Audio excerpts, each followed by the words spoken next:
नमस्कार, स्वागत है आप सभी को। आज की विषय है भगवान को भी चुकानी पड़ी है अपनी गलती की कीमत। एक समय दुर्वासा ऋषि द्वारिका नगरी के पास वन में आकर ठहरे। धूना अग्नि लगाकर तपस्या करने लगे। दुर्वासा ऋषि श्री कृष्ण जी के आध्यात्मिक गुरु थे। दुर्वासा जी की ख्याति चारों ओर द्वारका नगरी में फैल गई कि ऐसे पहुंचे हुए ऋषि है। भूत भविष्य तथा वर्तमान की सब जानते हैं। द्वारिका के निवासी श्री कृष्ण से अधिक शक्तिशाली किसी भी ऋषि और देव को नहीं मानते थे। उनको अभिमान था कि हमारे साथ श्री कृष्ण है। कोई भी देव, ऋषि और साधु हमारा कुछ नहीं बिगाड़ सकता। श्री कृष्ण को सर्वशक्तिमान मान रखा था। द्वारिका के नौजवानों को शरारत सूझी। आपस में विचार किया कि साधु लोग ढोंगी होते हैं, इनकी पोल खुलनी चाहिए। चलो दुर्वासा ऋषि की परीक्षा लेते हैं। श्री कृष्ण के पुत्र पर धूमन ने गर्भवती स्त्री का सन्वांग धारण किया। पेट के ऊपर छोटा कड़ाहा बांधा, उसके ऊपर रुई लुंगट रखकर वस्त्र बांधकर स्त्री के कपड़े पहना दिए। उसका एक पति बना लिया। 7-8 नौजवान यादव उनके साथ दुर्वासा के डेरे पर गए और प्रणाम करके निवेदन किया कि ऋषि जी, आपका बहुत नाम सुना है कि आप भूत भविष्य तथा वर्तमान की जानते हैं। ये पति पत्नी है। इनके विवाह के 12 वर्ष बाद परमात्मा ने संतान की आशा पूरी की है। ये जानना चाहते हैं कि गर्भ में लड़का होगा या लड़की। यह जानने के लिए उतावले हो रहे हैं। कृपया बताने का कष्ट करें। दुर्वासा ऋषि ने ध्यान लगाकर देखा तो सब समझ में आ गया। क्रोध में भरकर बोला, बताऊं क्या होगा? सबने एक स्वर में कहा कि हाँ ऋषि जी बताओ। दुर्वासा बोला कि इस कर्म से यादव कुल का नाश होगा। चले जाओ यहाँ से। सब भाग लिए।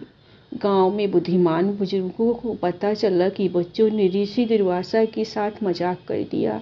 ऋषि ने यादव कुल का नाश होने का श्राप दे दिया है।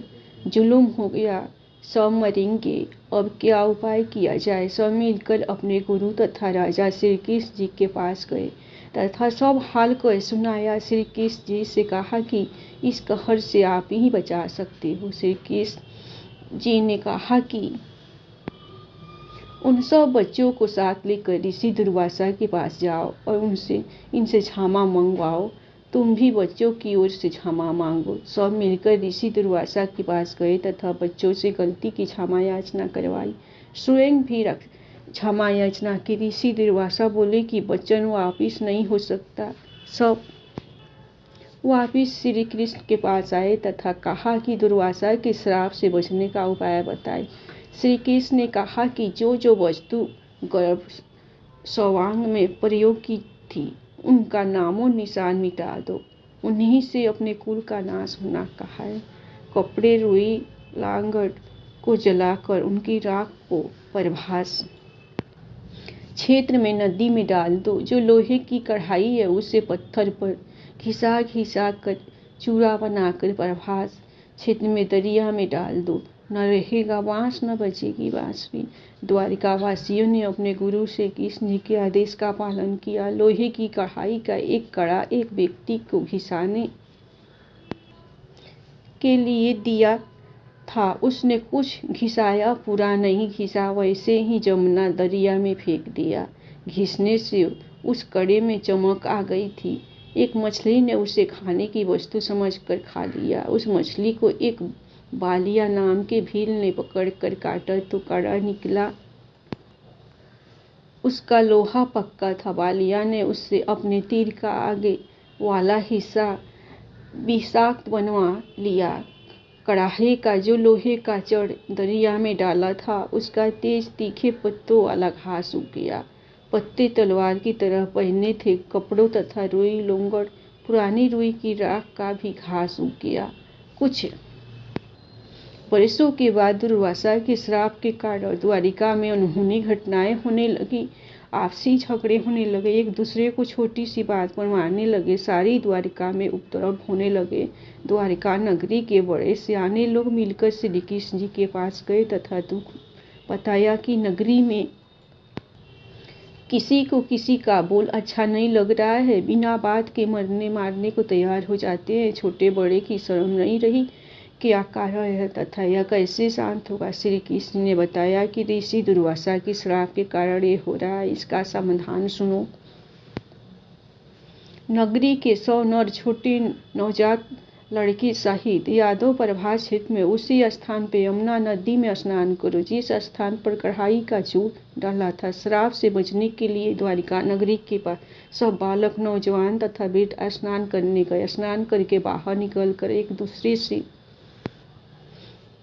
गाली गलौज करने लगे और उस कढ़ाई के चूरे से उत्पन्न घास को उखाड़कर एक दूसरे को मारने लगे। तलवार की तरह घास से सिर कट कर दूर गिरने लगे। कुछ व्यक्ति बचे थे, अन्य सबके सब लड़कर मर गए। उन बचे हुए को ज्योति निरंजन काल ने स्वयं श्री कृष्ण में प्रवेश करके उस घास से मार डाला। अकेला श्री कृष्ण बचा था। एक नीचे जाकर लेट गया, एक पैर को दूसरे पैर के घुटने पर रखकर लेट गया। दाएं पैर के तलुए पंजे में पद्म जन्म से लगा था जो चमक रहा था। जिस बालिया नाम के भील शिकारी ने मछली से निकले कढ़ाई के कड़े का विष लगाकर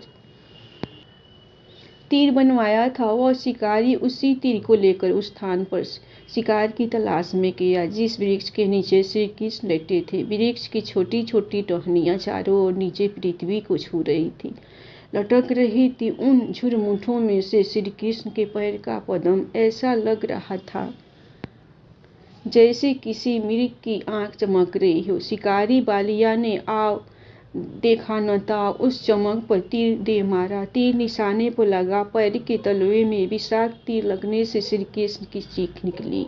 बालिया समझ गया कि किसी व्यक्ति को तीर लगा है। निकट जाकर देखा तो कोई राजा है। पूछने पर पता चला कि श्री कृष्ण ने अपनी गलती की क्षमा याचना करने लगा। कहा कि भगवान धोखे से तीर लग गया, मैंने आपके पैर के पद्म की चमक मृग की आंख जैसी लगी, क्षमा करो। श्री कृष्ण ने कहा कि बालिया तेरा कोई दोष नहीं है, होनी पर बल होती है। मैंने तेरा बदला चुकाया है। त्रेता युग में तू किष्किंधा का राजा सुग्रीव का भाई बाली था। मैं अयोध्या में रामचंद्र नाम से राजा दशरथ के घर जन्मा था। उस समय मैंने तेरे को वृक्ष की ओट लेकर धोखा करके लड़ाई में मारा था। अब तू मेरा एक काम कर, द्वारिका में जाकर बता दे कि सर्प यादव दुर्वासा के श्रापवश आपस में लड़कर मर गए हैं। कुछ समय उपरांत द्वारिका की स्त्रियों की भीड़ लग गई, हाहाकार मच गया। धन्यवाद। आप लोग ये कहानी राम भगवान कृष्ण की